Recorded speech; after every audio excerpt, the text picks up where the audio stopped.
Amit Shah ji, I challenge you to have a debate on the 3 press conferences. आपकी मुंसफी से संसद नहीं चलेगी। मेरे यहाँ बोलने का क्रम मैं तय करूंगा। इस तरह से नहीं चलेगी संसद। ये घबराया हुआ रिस्पॉन्स है, ये डरा हुआ रिस्पॉन्स है। अब सुनिए पूरी बात, प्लीज मानिए। नो, सच्चा रिस्पॉन्स नहीं है। नमस्कार दोस्तों, लोकसभा में अमित शाह और राहुल गांधी एक दूसरे से भिड़ गए। अमित शाह एसआईआर और चुनाव सुधार के मुद्दे पर बोल रहे थे। वोट चोरी का आरोप कांग्रेस पर लगाने लगे थे तो राहुल गांधी खड़े हो गए और अमित शाह को चुनौती दे दी कि उनकी 3 प्रेस कॉन्फ्रेंस पर डिबेट कर लें। लेकिन जवाब में अमित शाह ने कह दिया कि वे अपने हिसाब से अपना भाषण देंगे। लेकिन डिबेट करने के राहुल के न्योते पर कोई जवाब नहीं दिया और अपनी तरफ से अमित शाह ने चुनाव आयोग की सफाई देने की कोशिश की। मगर सवाल यह है कि क्या यह काम सरकार का है या चुनाव आयोग का? आखिर आयोग सामने आकर राहुल गांधी के सवालों का जवाब क्यों नहीं दे सकती? राहुल के सवाल ज्ञानेश कुमार से हैं, तो जवाब अमित शाह क्यों दे रहे हैं? हमारी सरकारें बार बार चुनकर आती हैं, चाहे राज्य में है या केंद्र में, परंतु ऐसा नहीं है कि हम 2014 के बाद एक भी चुनाव नहीं हारे। छत्तीसगढ़ में 18 में हारे, राजस्थान में 18 में हारे, मध्य प्रदेश में 18 में हारे, कर्नाटक में भी 14 के बाद हारे, तेलंगाना में हम जीत नहीं पाए, चेन्नई में हम जीत नहीं पाए, बंगाल में भी हम हारे। भाई तो तब तो ये मतदाता सूची बहुत अच्छी होती है, टब से नए कपड़े पहनकर आप शपथ ले लेते हो। उस वक्त मतदाता सूची का विरोध नहीं करते हो, और जब मुंह की पटखनी पड़ती है बिहार की तरह, तब मतदाता सूची का विरोध करते हो। माननीय मेरे दोहरे मापदंड नहीं चलेंगे लोकतंत्र में। जब आप जीतते हो तब चुनाव आयोग महान है, जब आप हारते हो तो चुनाव आयोग निकम्मा है, बीजेपी का कहने पर चलता है। जब आप जीतते हो मतदाता सूची अच्छी है, मतदाता सूची अच्छी है, और जब आप हारते हो तो मतदाता सूची खराब है। मान्यवर, मुझे कोई आपत्ति नहीं, इस प्रकार का भ्रांति फैलाए तो फैलाए। मेरा दायित्व है कि इस देश की जनता को एक ड्यूअल स्टैंडर्ड की जानकारी देना, जो मैं आज इस सदन में खड़े होकर दे रहा हूं। मान्यवर, आगे पर भी मैं इस विषय को कहूंगा, और ढेर सारे आरोपों के मेरे पास जवाब है। जो 3 प्रेस कॉन्फ्रेंस में, एक सादा प्रेस कॉन्फ्रेंस, एक एटम बम वाला प्रेस कॉन्फ्रेंस, एक परमाणु बम वाला, ये तीनों में क्या हुआ, इसके सारे जवाब मेरे पास है। मान्यवर, अब ये कहते हैं कि 2-2 जगह है, 2-2 जगह मतदाता है। मान्यवर, किन किन लोगों के 2-2 जगह मतदाता, मैं इसमें जिनके नाम 2 जगह रजिस्टर्ड है उसका दोष नहीं निकालता मैं, क्योंकि एक जगह से कोई व्यक्ति दूसरी जगह गई तो 2010 के बाद इसको डिलीट करने का अधिकार आरओ के पास से ले लिया गया। इसके कारण ये विसंगतियां खड़ी हुई है। किसके हैं?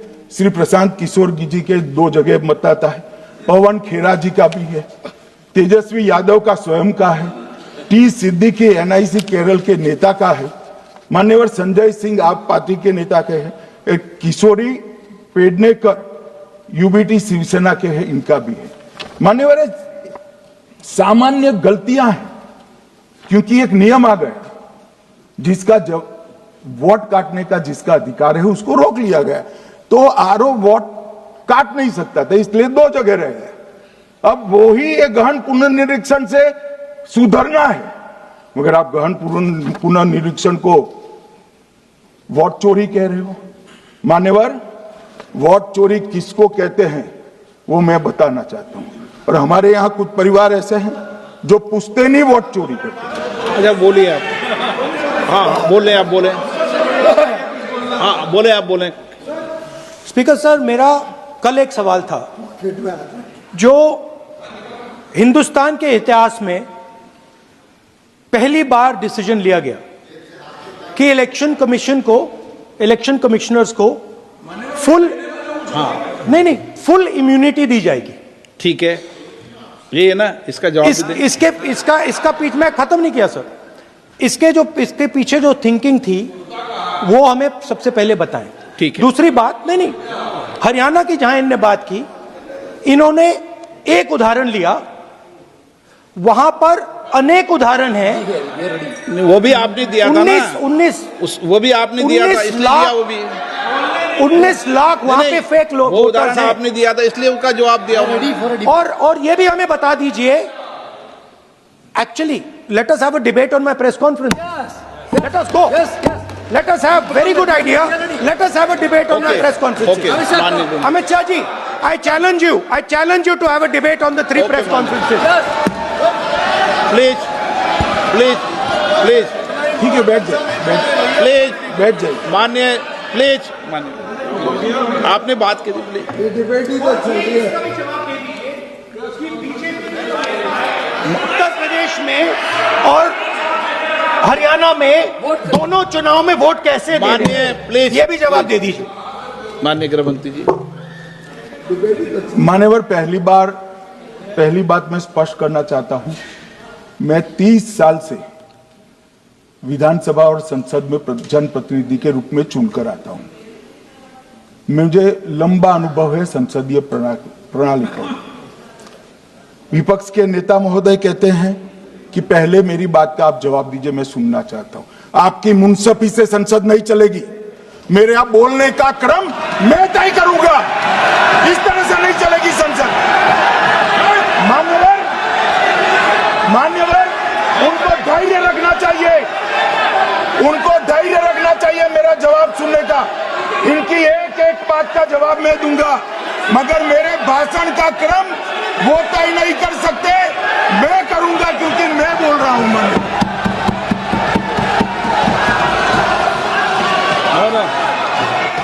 सर, ये बोलिए। आपने अगर अमित शाह जी का रिस्पांस देखा तो ये कंप्लीटली डिफेंसिव रिस्पांस है, ये घबराया हुआ रिस्पांस है, ये डरा हुआ रिस्पांस है। अब सुनिए पूरी बात, प्लीज मानिए। नो, सच्चा रिस्पांस नहीं है। माननीय गृह मंत्री जी, हाल ही में चुनाव आयोग ने सुप्रीम कोर्ट में क्या कहा डुप्लीकेट वोटर की जांच के लिए? उसके पास जो सॉफ्टवेयर है वो ठीक से काम नहीं करता और इसीलिए उसका इस्तेमाल 2023 के बाद बंद कर दिया गया था। यह चुनाव आयोग ने कहा, लेकिन रिपोर्ट्स कलेक्टिव की जो आयुषी कार ने अपनी रिपोर्ट में दिखाया कि कैसे 2024 के लोकसभा चुनाव से पहले भी चुनाव आयोग इस सॉफ्टवेयर का इस्तेमाल कर रहा है। तो क्या चुनाव आयोग ने सुप्रीम कोर्ट को सही जानकारी दी? जाहिर है कि नहीं दी। यही नहीं, ममता बनर्जी ने भी आरोप लगाया था कि डुप्लीकेट वोटर हैं, तो चुनाव आयोग को डिलीट करना पड़ा और स्वीकार करना पड़ा कि अमित शाह ने क्यों नहीं इसका जिक्र किया कि चुनाव आयोग में ममता बनर्जी के लगाए गए आरोपों को सही माना था कि उससे गलती हुई और उस गलती को सुधार किया था। हरियाणा के संदर्भ में वोट चोरी वाली प्रेस कॉन्फ्रेंस में राहुल गांधी ने दिखाया था कि यूपी के भाजपा नेताओं के वोटर आईडी कार्ड हरियाणा के भी हैं और कई रिपोर्ट में यह भी देखने को मिला, पर इस पर अमित शाह ने क्यों नहीं जवाब दिया? वे सरकार की तरफ से बोल रहे थे तो कम से कम इसी की तथ्यात्मक जवाब लेकर आते। नहीं बताया कि पवन खेड़ा, तेजस्वी यादव और डुप्लीकेट वोटर होने का जो उदाहरण दिए विपक्ष के, मगर उन्होंने इसका जवाब क्यों नहीं दिया? पवन खेड़ा को चुनाव आयोग ने नोटिस भेजा था, लेकिन राहुल गांधी ने अपने प्रेस कॉन्फ्रेंस में जिन भाजपा नेताओं के नाम बताए, क्या चुनाव आयोग ने उन्हें नोटिस भेजा? और अगर भेजा तो जवाब में अमित शाह ने इसकी जानकारी क्यों नहीं दी? क्या गोदी मीडिया इस तरह से आपको बताया जैसे कि इस वीडियो में आप सुन पा रहे हैं? यही नहीं, दिल्ली के चुनाव में फरवरी 2025 में चुनाव बीजेपी के कई कार्यकर्ता वोट करते हैं और वही बिहार के चुनाव में भी वोट करते हैं। इस पर कई वीडियो आपने सोशल मीडिया पर देखा होगा और जो न्यूज जुबेर नाम के कई ऐसे वोटर पकड़े गए जो दिल्ली में भी वोट करते रहे और बिहार में भी वोट किए और उन्होंने खुद अपने सोशल मीडिया पर पोस्ट किया। चुनाव आयोग को क्या अब तक इसकी जांच नहीं करनी चाहिए थी? क्या इसके लिए उसे 10 साल चाहिए या फिर 20 साल चाहिए? कि कांग्रेस पार्टी हरियाणा को स्वीप कर रही है। ये देखिए 5 एग्जिट पोल्स हैं। एग्जिट पोल सबसे एक्यूरेट होता है, ओपिनियन पोल से एक्यूरेट एग्जिट पोल होता है। ओपिनियन पोल्स भी कह रहे थे कांग्रेस स्वीप करेगी, एग्जिट पोल्स भी कह रहे थे। हमारा डेटा कह रहा था, हमारी पार्टी कह रही थी, बीजेपी के लोग भी हमें बता रहे थे कि देखिए आप इस बार हरियाणा में सरकार बना रहे हो। दूसरी बात, पहली बार हुआ कि पोस्टल बैलेट्स और स्टेट का जो नतीजा था वो अलग थे। कांग्रेस पोस्टल बैलेट्स को स्वीप करती है, ओपिनियन पोल्स में आगे, एग्जिट पोल्स में आगे, और फिर नतीजा बिल्कुल दूसरा आता है। हम गहराई में गए और मैं आपको बताना चाहता हूं कि हमें सवाल का यह जवाब मिला कि एक ऑपरेशन सरकार चोरी लागू किया गया, एक प्लान जिससे कांग्रेस की जो विक्ट्री थी, लैंडस्लाइड जो विक्ट्री होनी थी, वो लॉस में, हार में बदली जाए। लेकिन जो अब आरोप लग रहा है उसे समझने की कोशिश कीजिए। जिन तथ्यों को राहुल गांधी ने रखा, उससे लगता है कि कई विधानसभा की चोरी आसानी से की जा सकती है, नतीजा बदले जा सकते हैं। अमित शाह ने भाषण जरूर दिया मगर वोट चोरी का जवाब नहीं दिया। मोदी मीडिया इस तरीके से पेश करेगा कि उन्होंने वोट चोरी पर जवाब दिया, लेकिन ऐसा नहीं है। अगर अमित शाह को लगता है कि राहुल गांधी सवाल फालतू हैं, तो उनको चैलेंज को स्वीकार कर लेना था। इससे आसान मौका उन्हें कभी नहीं मिलेगा। लोगों को लगा था कि प्रधानमंत्री खंडन करेंगे और राहुल गांधी के जवाब देंगे। जवाब दिया मगर घुमाकर, और उसी पैटर्न पर अमित शाह भी इस बार गुस्सा दिखाया, जवाब भी दिया। मगर क्या वो जवाब सही था? अपनी ओपिनियन कमेंट बॉक्स में जरूर बताएं। फिलहाल आज के लिए इतना ही। दीजिए इजाजत अपने दोस्त भीमा चित्रा को। नमस्कार। इन्वेस्टिगेशन शुरू होती है। मार्च 23 में कर्नाटक का सीआईडी चिट्ठी लिखती है ईसीआई को कि हमें सारे डिटेल्स दे दीजिए। अगस्त में इनकंप्लीट डिटेल्स दी जाती है, जिससे कोई इन्वेस्टिगेशन आगे नहीं बढ़ेगा। जिन चीजों की जरूरत थी वो नहीं दी, जिसकी जरूरत नहीं थी वो सारी दे दी। पहला सबूत। दूसरा सबूत, 18 बार रिमाइंडर लेटर गए हैं। आपको अगर सीआईडी एक बार लेटर भेज दे और आप नहीं गए, आप जानते हो क्या होगा। यहां पे इलेक्शन कमीशन को 18 बार लेटर गए हैं, कुछ नहीं हुआ है।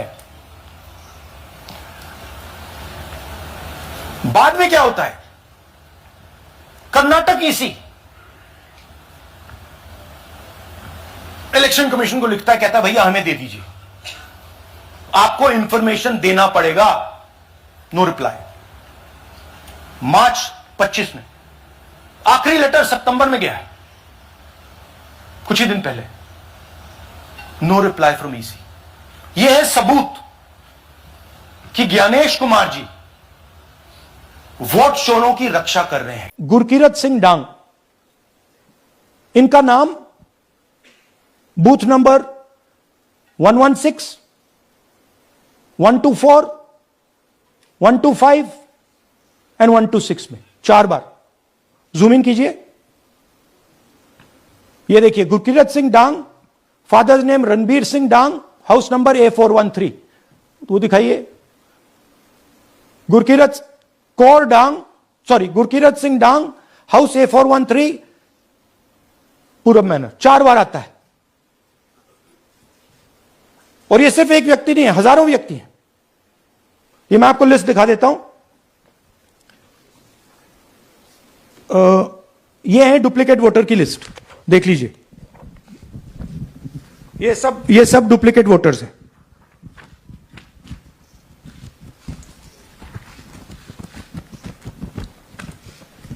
इसके बाद नेक्स्ट, ये देखिए, ये एक और डुप्लीकेट वोटर। नहीं, थोड़ा पीछे ले जाओ, जूम आउट। ये आदित्य श्रीवास्तव जी हैं। ये महाराष्ट्र में वोट कर, इनका नाम महाराष्ट्र में है, कर्नाटक में है, उत्तर प्रदेश लखनऊ में है, और कर्नाटक बेंगलोर अर्बन में है। 4 बार आता है। Same photo, same address. और दूसरा नाम दिखाइए, ये है विशाल सिंह। ये कर्नाटक में इनका नाम है, 2 बार कर्नाटक में आता है, और एक बार देखिए ये वाराणसी में साहब वोट कर रहे हैं, वोटर लिस्ट में है। थोड़ा जूम आउट कीजिए।